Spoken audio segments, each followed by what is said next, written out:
volta com o Tribuna Estadão. Eu tenho a honra de receber o Eduardo Soares, ele que é jornalista, também professor universitário, tirando um pouquinho o seu tempo, que é corrido, mas vindo aqui ao Tribuna Estadão, mostrar um pouquinho para vocês, telespectadores, falarmos um pouquinho. Hoje é comemorado o Dia da Imprensa e ninguém melhor do que ele para falar um pouquinho nos dias atuais, internet, imprensa, como é que tudo isso tem a ver aí. Bom dia, Eduardo, tudo bem? Bom dia, Jânio. Prazer estar aqui contigo. Prazer é todo nosso. Primeiro, agradecer imensamente aí essa vinda sua no Tribuna Estadão, que muito nos honra, viu? Poxa, eu que agradeço a participação.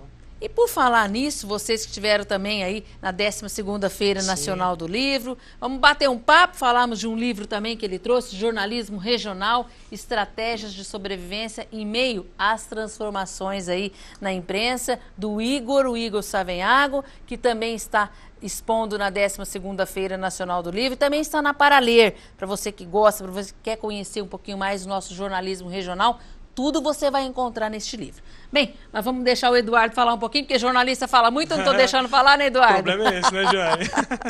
Vamos falar um pouquinho do Dia da Imprensa. Hoje é comemorado o Dia da Imprensa, é isso, Eduardo? Sim, dia 1º de junho, né? Houve uma mudança aí, em 99, se eu não me engano. Até então, o Dia da Imprensa era comemorado no dia 10 de setembro. Isso. Por conta de Dom João VI, né? Ele implantou na época do Brasil Colônia, a imprensa, a gente não tinha jornal no Brasil, e ele implantou lá a Gazeta do Rio de Janeiro em setembro, né? Só que, na verdade, a gente já tinha um jornal que circulava aí a miúda no Brasil, né? Que era o Correio Brasiliense, que era de um brasileiro, um gaúcho, né? O Hipólito José da Costa. Ele até imprimia isso fora do Brasil e trazia aqui para o Brasil para divulgar as ideias, né? Mas tinha lá aquela repressão, como sempre, né? Como até sempre, hoje, né? a gente até tem, hoje a gente até vê, hoje né? a gente tem essas amarras, né? De uma forma bem menor, é lógico. Mas na época, nos bastidores, exato, na época era Dom João VI queria colocar o jornal dele, né? Que defendesse as ideias que a família real queria. E, na verdade, o Hipólito corria por trás com o Correio Brasiliense, trazendo ideias da Europa, né? Inclusive os quesitos lá da Revolução Francesa, Justo. liberdade, igualdade, fraternidade, né? Daí a gente conseguiu agora reconhecer aí, né? Através das leis que tramitam de uma forma devagar no Brasil, mas conseguiu aí decretar 1º de junho, trazer a data da imprensa aqui, mas não é tão comemorado ainda, né? E é isso que eu ia te perguntar. Porque a pergunta que eu faço, você não ouve hoje em dia essa comemoração?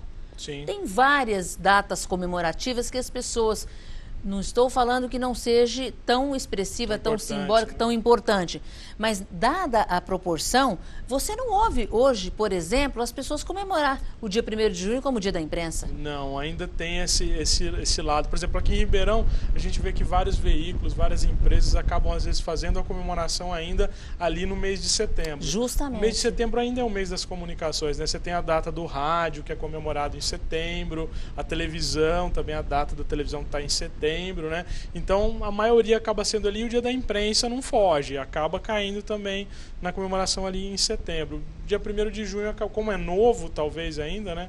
Tem pouco mais de 10 anos aí que mudou essa data, ainda tem essa confusão. Mas ainda né? está muito nos passos lentos ainda, né? Demais. 10 anos já era para ter era para ter não é? resolvido, né? Eduardo, qual que é a função do jornalista para a sociedade? Na minha opinião, deveria ser exatamente esse. A gente até brinca, né? Brinca falando sério dentro da faculdade, que o jornalista é aquele cara que é o agente que vai ajudar a transformar a sociedade. Pode parecer uma missão grandiosa, um fardo, mas deveria ser isso, né? A gente deveria servir a comunidade que a gente está inserido.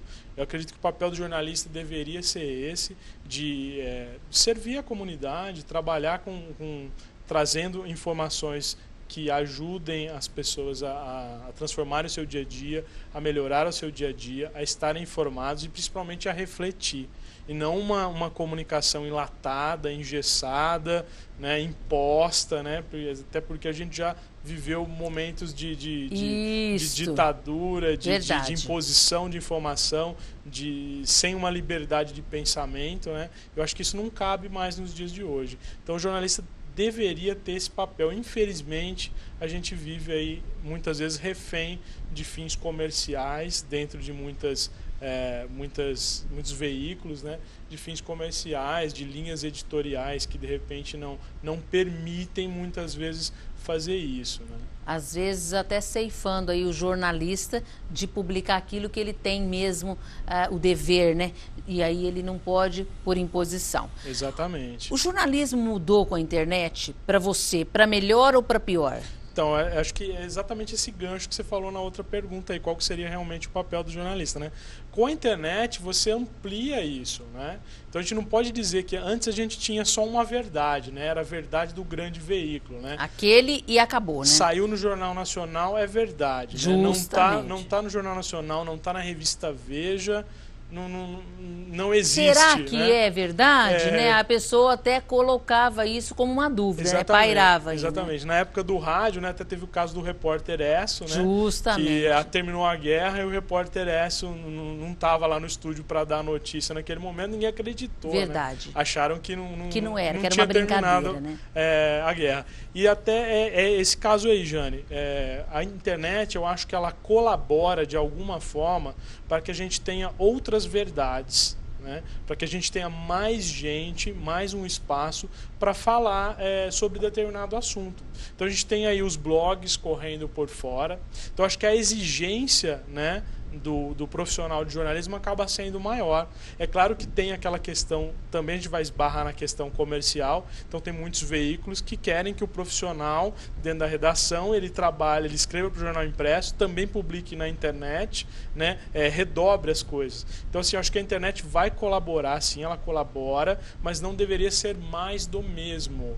Né? A gente teria que usar a internet, e já é usado para muitos veículos, de muitos profissionais, para não ser mais do mesmo, e sim ser um espaço mais democrático, sem uma imposição de um veículo e tudo mais. A gente vê outros países, outros jornalistas, e o que está acontecendo agora quando você falou da internet, às vezes sendo torturados, presos, mas a resposta é imediata. Sim. Você vê China, Japão, alguns desses locais, proíbe inclusive que certos jornalistas coloquem na internet, não é? Exatamente. É aquilo que você falou. Já tem uma censura aí, né? A internet, apesar de ser ainda esse território livre, né, ele ainda acaba tendo um aparamento ali das arestas, né? Ainda não é tão livre assim, né? E como você disse, caso de jornalista sendo demitido, mais porque publicou. Mas a força maior do jornalismo e da internet também fazendo a diferença. Você viu aí, e a gente vê em todas as reportagens,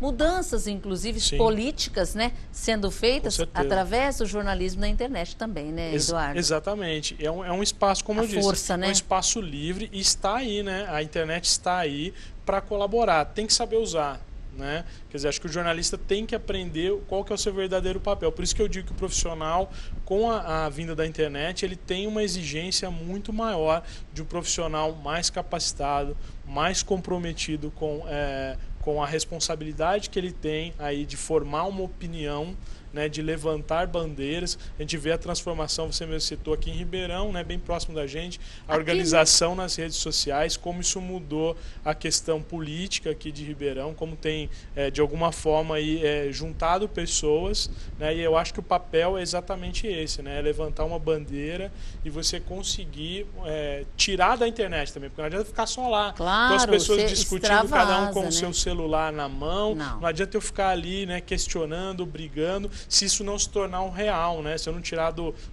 on para trazer para o off aqui fora. Isso, entendi. Né? Então acho que tem que ser esse espaço. A internet é um espaço de reunião, jamais conseguiria reunir como antigamente, né? Reunir as pessoas na praça para discutir, isso levaria muito mais tempo. A virada cultural também foi um exemplo. Exatamente. Então acho que a internet acaba, né, inspirando aí. Em uma semana, você viu o que foi? As pessoas se organizando e aí nós tivemos uma das maiores, né, da história. Né? E assim, uma coisa que veio deles para eles justamente mesmos, né? do público que se organizou justamente eles mesmos. E mostrando, trazendo aí do on, como você falou, trazendo para a realidade. Para a realidade. É isso aí. Dia 2, amanhã, completa 10 anos da morte do Tim Lopes. E eu estou falando isso para aproveitar a sua carona aí, o seu gancho, que você falou da seriedade, do comprometimento. O que você fala disso, onde os meios de comunicação agora também aí com vários cinegrafistas também da Bandeirantes, ontem, essa semana, parece que foi preso um dos autores do disparo aí. Sim. O que você fala um pouquinho dessa outra realidade que a gente vive também como jornalista, né, Eduardo? Sim, acho que ser jornalista, acho que é isso, né? Cada profissão tem o seu bônus e o seu ônus, né? É verdade. A gente não pode achar que ser jornalista é só botar o rostinho bonito na televisão, né? E apresentar, sorrir, né? Apresentar bem o tempo, assim, né? Ou ser o William. A gente brinca com os alunos na faculdade, né? Que muitos entram com aquela visão, né? Vou sentar na bancada e vou ser o William Bonner, né? Quantos que vão conseguir realmente fazer isso? Mas eu acho que tem-se o lado positivo e o lado negativo, às vezes, de você ser jornalista, né? O caso lá da Band mesmo, você citou o câmera sendo morto lá em trabalho, o Tim Lopes, né? Quer dizer, reportagem investigativa, né? Que a gente muitas vezes acaba nem tendo hoje, algumas, porque tem essa questão do risco mesmo do profissional. Infelizmente, né? Mas a gente tem desde lá do período do Herzog, né? Vladimir Herzog, que foi assassinado, né?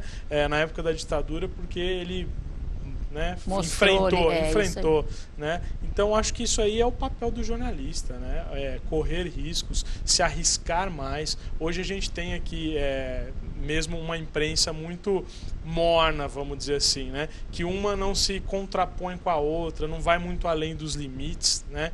Então eu acho que o profissional às vezes ele se esconde muitas vezes e diz naquele comodismo: é isso mesmo, não dá para mudar, não vou brigar contra isso.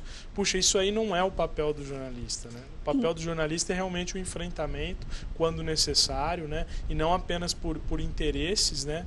Mas sim para tentar transformar a sociedade, para fazer a diferença, né? Enfim, somos formadores de opinião. Somos formadores de opiniões. E o jornalista é isso, né? A alma, é o coração, é o respeito, é tudo, né? Eu lembro do Wilson Toni, ele era jornalista 24 horas. Exato. Para ele era a notícia, depois era o resto. Exatamente. E é isso, né? Eu tive a honra de ser aluno do Toni, né? E eu tive a honra de trabalhar 23 imagino, anos eu lembro. Aprendemos muito com ele, você entendeu? Sim. E ele era do 8 ao 80, né? Exatamente. Mas primeiro era a notícia. Exatamente. Lembro exatamente como se fosse hoje. Um dia, nunca teve um carro 0 km na vida. Aí, com muito custo, com muita dificuldade, conseguiu. E teve um assassinato numa favela. Ele não teve dúvida, o carro sem chapa, tal, o carro lindo, maravilhoso. Vamos lá. Vamos lá, não, tirou a chave do bolso, deu pro repórter, pro cinegrafista, vai. Mas eu tirei carta faz uma semana, Tony. Não tem problema, você vai lá agora, mas vou com esse carro, vai com esse carro. Importante a notícia. É a notícia. Vida. E era isso, né? Agora, o que você... Mais uma perguntinha, eu sei que teu tempo está corrido. Imagina, a gente tem já o doutor Luiz Fernando também, mas eu preciso ter essa oportunidade. O que é que você acha que falta hoje para os nossos jornalistas? E eu vou te falar por que eu faço essa pergunta. Porque já eu vou entrar nesse livro do Igor Savenhago, que é o jornalismo regional. Então, vamos trazer um pouquinho aqui para a nossa realidade, Eduardo. O que você acha que está faltando para nossa realidade, para o jornalista estar mais aí sem essas pequenez, sem essas amarras, podemos falar assim, com o jornalismo em si? A gente até estava conversando, né, com o lançamento do livro, a gente teve a oportunidade de conversar com pessoas da imprensa, né, aqui de Ribeirão, que a gente escreveu, são vários artigos aí, uma coletânea de artigos nesse livro, exatamente para discutir o caminho, né, da imprensa regional aqui, principalmente da nossa realidade, né? Aí o Borda, que é lá da IPTV, um grande amigo, né? Ele é até jornalista, ele até brinca, né? Que ele diz que o jornalista hoje está no divã, né? Estamos aí repensando a nossa profissão, o como lidar com a questão da vinda da internet, né? E meio que se adequar aí à nossa realidade de hoje. E eu acho que o profissional de jornalismo hoje, ele sofre de alguma forma aí dentro dos veículos essa pressão que a gente já falou, né? Os veículos, eles têm uma questão financeira, tem que sobreviver, tem a linha comercial e também tem suas linhas editoriais, né? Então que as pessoas devem entender aí que cada um procura seguir uma determinada linha, né? E o profissional, ele tem que, na verdade, se adequar a isso, né? De que forma que eu vejo? Se comprometendo mais, entendendo que a profissão, como qualquer outra profissão, tem suas responsabilidades, tem os seus bônus, tem os seus ônus, né? E o profissional não adianta mais ele achar que, por exemplo, só fazer uma faculdade, isso vai lhe tornar um bom profissional, ou só ele estando num veículo determinado X, essa confusão com a fama, né? Então, só quando eu estiver no lugar tal que eu vou ser um bom profissional, que a gente sabe que só o trabalho é que vai levar a isso mesmo, né? Então, eu acho que o que mais falta seria isso, uma postura mais ética, um comprometimento, né? Maior. Mais comprometido, exatamente, com a função dele, mais ciente do que deve ser sua função, como deve ser a sua atuação. Não se contentar com apenas, a gente brinca lá que tem jornalista aí que é só segurador de microfone, né? Que apenas segura um microfone e não faz mais nada que isso, né? Então, assim, que a gente possa ser além disso, né? Não apenas um repórter, né? Quem reporta algo, mas sim que a gente possa ajudar esse algo a chegar diferente, né? Para a sociedade, a ser né? diferente para a sociedade. Não tirar esse foco que a gente trabalha para a sociedade. E você falou aí, só aproveitando um pouquinho essa carona para registrar aqui, e quando você fala, e você que é professor universitário deve muito mais, com muito mais propriedade, Sim. vivenciar isso, os alunos, eu vou trabalhar na Globo, eu vou falar Globo porque é aí o sonho, né, de todo mundo. É a maior. E o Wilson Toni trabalhava na Bandeirantes e era líder em audiência, líder absoluto, não tinha na história do jornalismo, isso eu falo para que os grandes repórteres, para que os grandes formadores de opiniões e os nossos futuros jornalistas entendam que na história vamos falar IPTV e Bandeirantes aqui de Ribeirão Preto, que é o Sistema Clube de Comunicação. Na história do Wilson Toni, ele era imbatível no horário dele. A Globo fazia tudo e muito mais e não conseguia. Então, quer dizer, era uma emissora em menor escala, claro que numa proporção maior, mas para você chegar à Globo com Bandeirantes naquela época, né? Vamos falar aí há 10 anos atrás, e ele modificou o cenário, você entendeu? Fazia diferença. Fazia a diferença, é o que você falou agora, eu só estou pegando as suas palavras, Sim. entendeu? É o comprometimento, é o trabalho, é o jornalismo sério e é não só o repórter reportar e sim fazer de um tudo.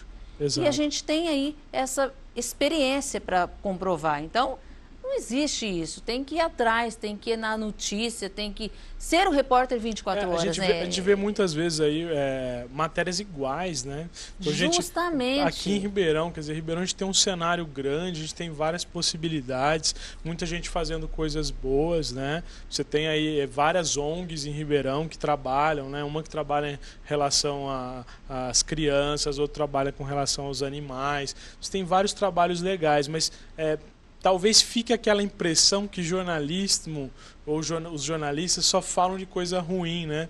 Talvez fica sempre com essa impressão, né? As pessoas às vezes... Olha, estou até lá na nossa discussão no Salão de 10, o pessoal tinha um senhor que ele levantou e falou assim, olha, mas por que vocês só falam de coisa ruim? Só de problema? A gente está cansado de ver problema, né?